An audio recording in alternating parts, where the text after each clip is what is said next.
Okay, let's dive in then. Today we're looking at something really quite fascinating. It came from a listener who shared some material about what they called a beautiful cascade of wonder. Hmm.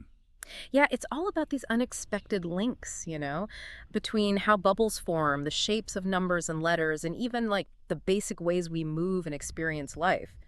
Right. And what's really grabbing here is the suggestion that all these different things, physics, Mm. symbols, consciousness, they might actually be speaking the same language fundamentally. It's all about form and connection. Exactly. So that's our mission today, really, to unpack this whole idea, pull out the main insights from what the listener sent, and try to connect these dots, see what it might tell us about, well, how things work. And it starts really simply, doesn't it? Yeah. Just watching bubbles. Yeah, exactly. The listener's wonder started there. Like, if you add bubbles one by one, how do they arrange themselves? Does the way their shapes change mean something? It's not just random clumping. The material points out that bubble physics seems to echo deeper things. How energy finds coherence, how unity kind of unfolds into many parts but stays connected. And you see these specific shapes emerge, right? Like two bubbles where they touch that flat plane. Uh-huh. That creates a vesica piscis, a really core shape in like sacred geometry, Mm. symbolizing duality, relationship, creation even. And then add a third bubble. They naturally click into this tetrahedral shape.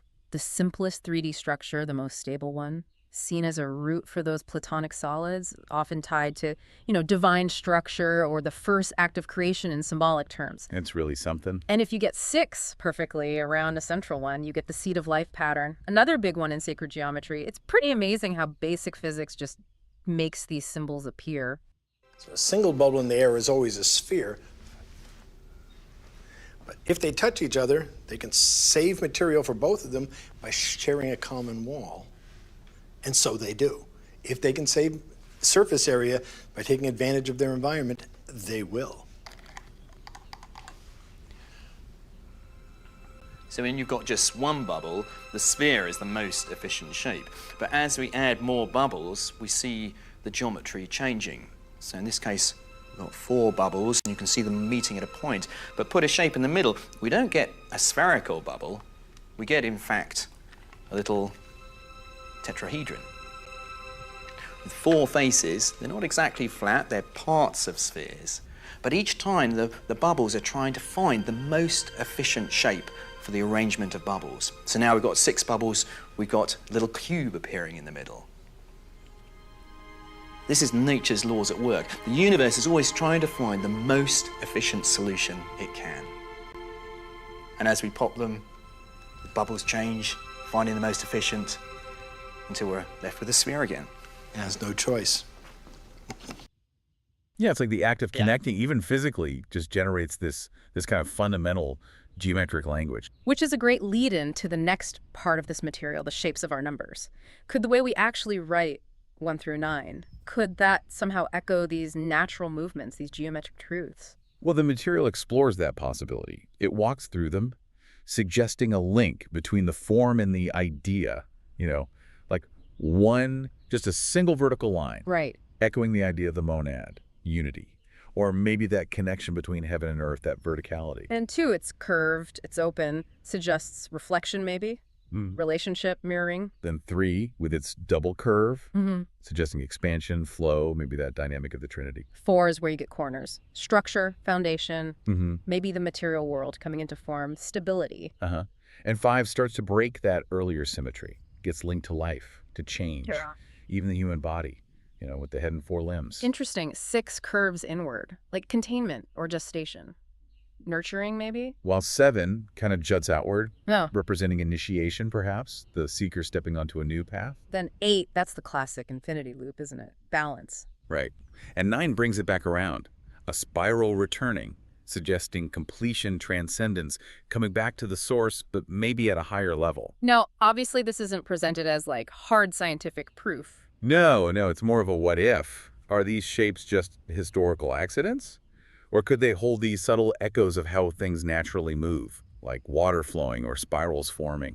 It's a fascinating question. And that idea gets even deeper when the material brings in ancient scripts, specifically Hebrew. Yeah, Hebrew letters are highlighted as this amazing example where form is definitely not arbitrary. Each letter has a numerical value, gematria, and layers of symbolic meaning. And it mentions Stan Tenon's research, which is pretty mind-blowing, suggesting that many Hebrew letters can actually be generated by moving a particular hand shape, sort of like a torus or a donut inside a reflective space. The idea being, these letters might literally emerge from how light and consciousness move in spherical space, like solidified energy flows, almost like the bubble interfaces. Wow, and the example given is Bet, the very first letter in the Torah. Its shape opens to the left, like a container. Almost like that flat plane where two bubbles meet, ready to receive something. So our written symbols might not just be abstract signs. They could embody geometry, the very actions of consciousness interacting and creating form. Which broadens out again when the material looks at how different wisdom traditions talk about the fundamental movements of life, of the universe. Right. Across so many cultures, you see these descriptions that are circular or spiral or wave-like. Think of yin and yang in Taoism, that constant flow, opposites birthing each other. Or the spiral path in Celtic traditions, the soul's journey going inward and outward, the Dharma wheel in Buddhism, that cycle of truth, of existence. In dance. In many African and indigenous traditions, movement itself is prayer, its expression, its remembering, its life in motion. Even in Kabbalah, the Merkaba, the light body vehicle, often visualized as spinning tetrahedrons, geometric forms in motion. And what connects all these, just like the bubbles and the numbers, are these underlying principles, right? Unity becomes two interact, 3 creates movement, 4 builds structure. 5 brings change, 6 stabilizes, 7 initiates, 8 balances, and 9 completes the cycle, returning to the 1. The form carries the function, the meaning. So when you pull all these threads together, the insight seems to be that how we see and represent reality, from physics to symbols to spiritual ideas, might all be part of the same fundamental language. Form, motion, relationship. It suggests this incredible coherence. Yeah, a deep coherence woven through everything. And maybe the universal pattern underlying it all, as material suggests, is really simple. Motion plus stillness equals creation. Exactly. You need both. The dynamic needs the stillness to arise from, and the stillness is known through the motion. Which brings us to a really great metaphor the conversation uses to make this feel more personal: Spider-Man. Ah, yes, the Spider-Man swing. This is where it gets very practical, you could say. Right. So shooting the web that's described as the intention part, the focused linear projection, yang energy, the mind acting from consciousness, that's the aiming. But then the web hits the building, and you let go into the swing. Yeah. That's the surrender. That's the yin part, trusting the arc, the motion that follows the aim. And the key idea is the swing is the experience. It's the feeling of the motion itself. Which means life isn't just about setting goals and aiming. It's also about surrendering into the rhythm that your aim sets in motion. It's that dance between mind and body, action and faith, will and surrender. And that arc, that swing, that's where the revelation happens. Self-discovery, becoming, remembering. Exactly. You are the swing. You're not outside it just watching or analyzing. You're in it, feeling it. But of course, that swing isn't always smooth sailing, is it? The material acknowledges that sometimes you're swinging through, an asteroid field. Yes, and that connects the metaphor directly to life's challenges. The material mentions personal examples dealing with prolonged illness, or a major loss, or even literal disruption, like having your home torn up for repairs. And the perspective offered is so important. These aren't just bad things happening to you. They're experiences that actively reshape you. Right. They carve depth, they expand your capacity, maybe awaken wisdom you couldn't access otherwise.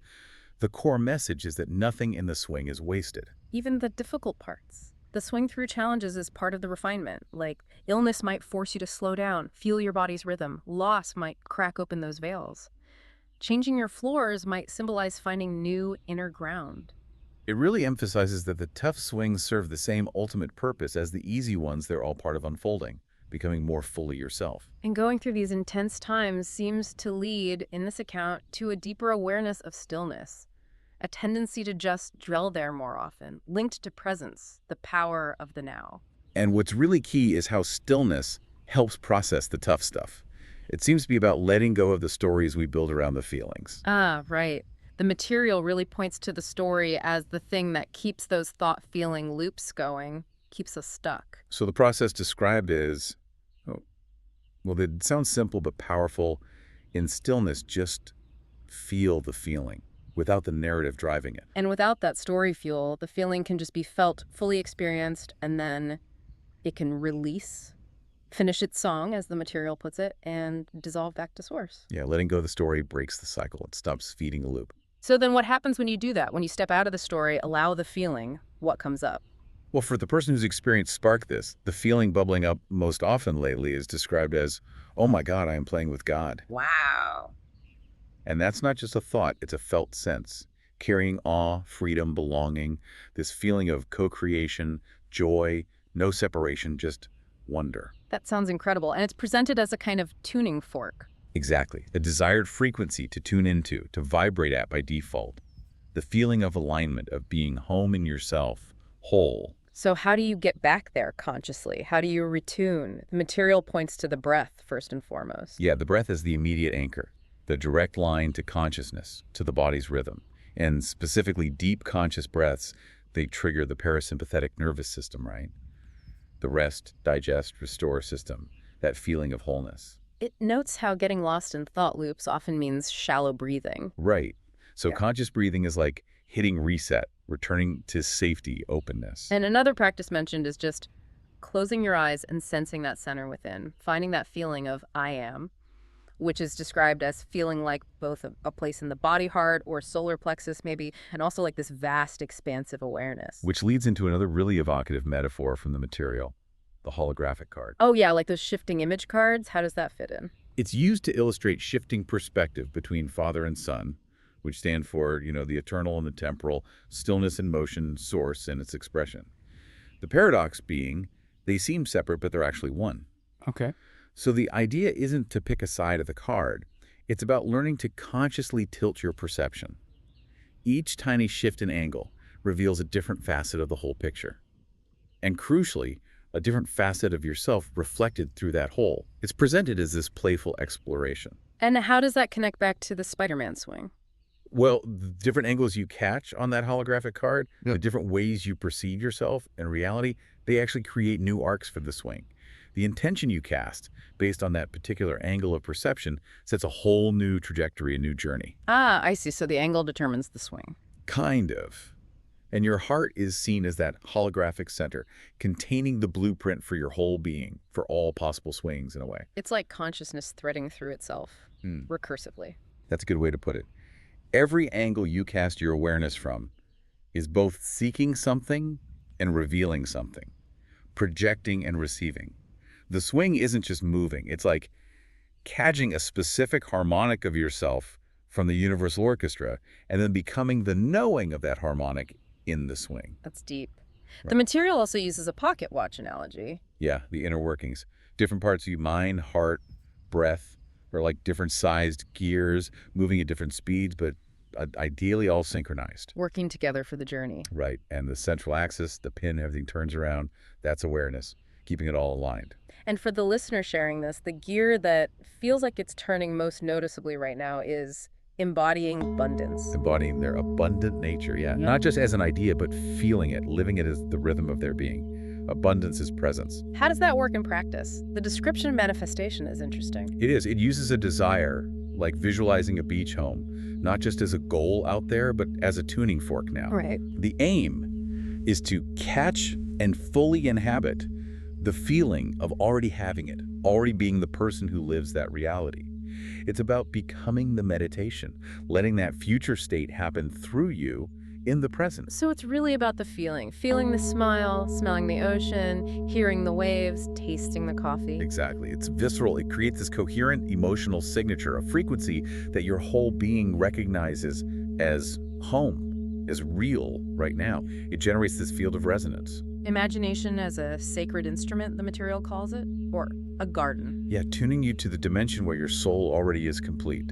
And tending that inner garden creates this coherent frequency that radiates from the heart, the point of unity. And the result, life reflects it back immediately. That's the claim. Becoming more aware of yourself as the dreamer, actively shaping the dream rather than just being pushed around by it. And this isn't just happening for one person, it's shared within the family. They all notice these reflections. Apparently so. They see the same kinds of synchronicities popping up for each other. Which reinforces that understanding of cause and effect. I am the cause of what I experience. The inner state sends the signal, the outer world echoes it back. That's the recursive nature again. The one expressing is many. sending out waves, thoughts, feelings, which return as reflections, not randomly, but it's feedback, leading to a fuller knowing of self, like breathing out and back in. So it's not déjà vu or luck. It's cause and effect, sound and reverberation, life as the chamber singing back your frequency. Exactly. And the family has names for these moments: synchronicities, winks, taps on the shoulder, Cute. and the pattern they noticed. Yeah. It's happening all the time. Yeah. Everything's a reflection. The moments you actually notice it are just when your awareness catches up to that constant reality. Wow. So, okay, let's pull back for a second. We went from simple bubbles joining together all the way to these complex patterns of consciousness, symbols, life experiences. Yeah, exploring how geometry, numbers, ancient symbols, even personal challenges might all be revealing the same basic truths about form, motion, connection. And the big takeaway weaving through it all seems to be our inner world and the outer world aren't separate. Not at all. Life is this continuous, recursive reflection of who we're being, moment by moment. The frequency we generate through feelings, thoughts, what we embody, that's the music life sings back to us. So maybe a final thought for everyone listening. If everything you experience is a reflection, what wink or tap on the shoulder did you notice today? What might it be showing you about yourself? Or maybe, what inner tuning fork, what feeling frequency will you consciously choose to vibrate at today? Just to see how the symphony responds.